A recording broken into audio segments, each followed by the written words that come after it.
Hi guys, Dave with the Right Stuff Brake Company, and today in the shop what we're going to do is we're going to take a look at how to properly prepare braided stainless steel lines that come with our Hydro Boost upgrade kits and install the supplied ends. Now look, we're going to be tapping into the power steering pump when we install this kit, and it operates at over 1,000 psi, so it is critical that we have the correct lines and the fittings are put on properly so there's no leaks.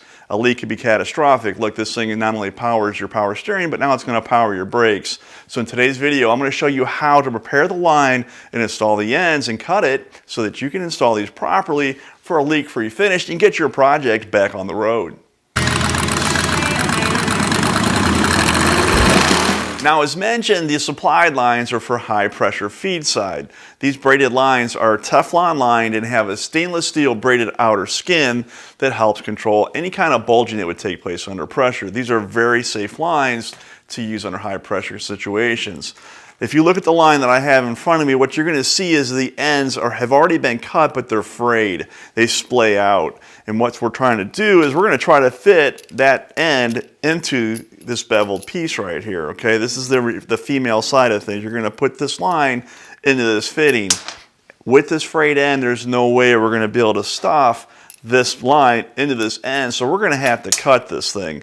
Even if we had the correct length, we would still have to prepare the end of this thing to be able to go onto this line. So the first thing you want to do is prepare this line to be cut, and that's what we're going to go ahead and do right now. So after we've measured the line, the first thing that we want to do is we want to go ahead and wrap the end with tape. So I'm going to go ahead and let's say that I've measured my line, and this is one thing that you measure twice and cut once, and let's just say that I want my line to end right here. So what I'm going to do is I'm going to take the electrical tape and wrap it tightly around the area that I want that cut to go onto the outside.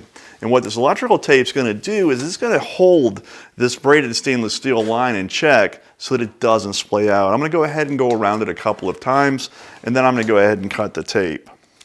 Just like that. So what I have now is a nice tight fitting of tape that goes around the circumference of the hose, and this tape's going to keep this end from spreading out and from fraying like this. It's going to make the installation a lot easier. So let's go ahead and get started on the cutting.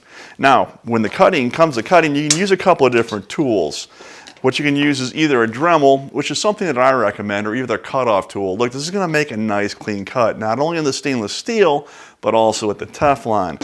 If you don't have a Dremel or a cutoff tool or some sort of a circular cutoff device, you can use a hacksaw, but you're going to want to make sure you have a very sharp blade with fine teeth and take your time. You're going to want to support that hose. Look, this is not my preferred method because you tend to get more fraying even with the tape with a hacksaw. It can be done, but I'm going to use a Dremel in this case because this thing has always worked well when I'm trying to cut these things. So we're going to want to use a Dremel. We're going to want some safety glasses when we cut this because we don't want the shards to come and get us in the eye. And we're going to want to support the hose. So let's go ahead and get started in cutting the hose after we've wrapped the ends.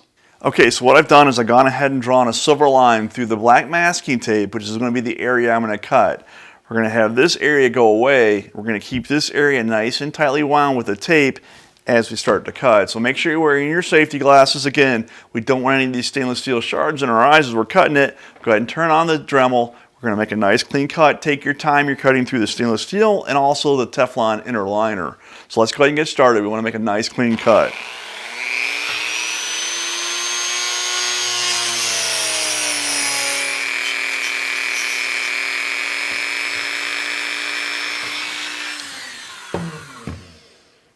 Okay, what we've got now is a nice, tightly wrapped end that we should be able to put into the female side of the new fitting. We're going to clean out, go ahead and blow through this with an air hose. We're going to go ahead and blow out any debris from the other end. Go ahead and install the fitting next. Okay, now's a good time to kind of stop and take measure of where we're at. We've gone ahead and cut our hose to the proper length. Now what's going to be important when you put your end on this hose is that you basically want to mimic or mock out how this thing's going to go, is going to be routed, because you've got a 90-degree end already installed on this end. Let's say this is going from the back side of your power steering pump going to your Hydro Boost unit. This piece is going to come into the back of the pump like this, which means this line is going to have to come up and then make a bend towards the Hydro Boost unit. So what you're going to want to make sure before you install this fitting is which way this fitting should be oriented, this 90 degree. Once you get this thing tightened down, you won't be able to move it anymore, and these lines don't like to torsionally twist. So we want to make sure that we get the orientation of this elbow going exactly where it needs to be. And typically what I'll do is I'll do something where I'll mark the actual line to know which way the fitting should go. Okay, so let's go ahead and take our fitting and disassemble it. It's got a threaded collar on it. It has a flared end. This will go on our actual line. So what you've got is you've got the threaded collar. You're going to have the brass nipple on this thing, which is actually a compression sleeve. Be careful with these. These are kind of fragile. You don't want to use a pair of pliers because you can crush these really easy. Ask me how I know. But the compression sleeve, which is going to go on the actual outside of the nylon hose that's inside the braided line. And then the fitting itself has this long nipple. This is going to go inside the nylon hose. So what's going to look like when it's assembled is it's going to look like this. This is inside the nylon hose, this goes on the outside.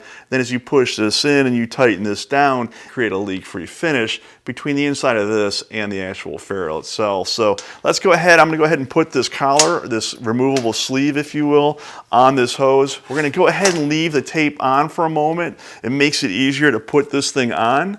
Go ahead and twist it a few times, and what I've got is now I've got this on the hose, okay? So this piece right here is gonna go ahead and go on. Again, the flared or the open end goes on the hose first. You can see that right here. The threaded end will actually screw onto the fitting. We're gonna go ahead and take our fitting itself, and we're gonna go ahead and install it, the nipple end, into the nylon hose. And we're gonna go ahead and twist it a little bit. And at this point, what I'm going to do is I'm going to go ahead and remove this tape because I want this actual stainless steel line to be a little more flexible, because I'm going to go ahead and push this whole thing into the nylon hose, which is going to put the ferrule on the outside. So let's go ahead and remove the nylon tape, because we're going to be okay now, even if it frays a little bit, because we're going to use the actual fitting here to bundle it all together. And I'm going to make sure that I'm oriented in the right spot. I'm going to go ahead and push this on.